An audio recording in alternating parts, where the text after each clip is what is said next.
تبكي الحروف أضاعت صوت راعيها، وخيلها أبعدتها عن مراعيها. إذ أوتر الحين سهما من كنانته، ثم استعد لرمي في روابيها.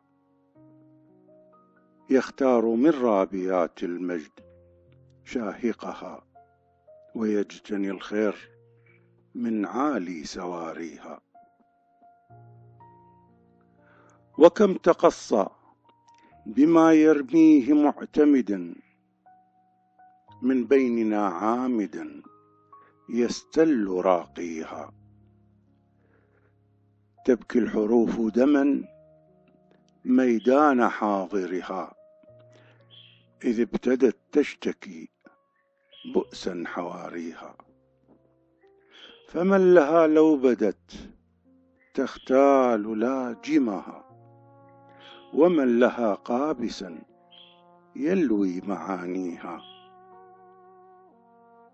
حملت نفسي مع الأحزان تدفعها، بعض التباريح والأشواق ترويها.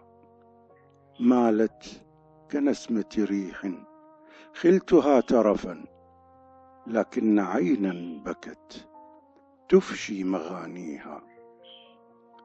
أولت بلا منة ترجى توابعها، فأضمرت كنهها والعين تبديها. أبا محسد والأفكار تجرفها نفسي بمكتنز، والموج يطويها. تلك البداية للتوديع، إذ أزفت حين الرحيل وسنت حد ماضيها. يا مالكا ما بدت في الفكر صورته، إلا استثارت من العينين جاريها. ما كنت أدري بأن للصمت أحرفه، في نظرة لمسة تدني قواصيها، أو لفتة الرأس ترنو حين تسمعني، تستحسن القول مني إذ أراميها. كم قد ألمنا على ما ضيعت وطنا، لا تدري من أين تأتي أو تلاقيها. لحن الكلام أصاب القلب يوجعه، وقد تمكن حتى صار راويها. تروي حديثا لأيام الصبا مزحت، رمي الحصاة على ماء يلاهيها. وها سكنت بلب القلب منزلة، طوبى لمثلك في قلب يلاغيها.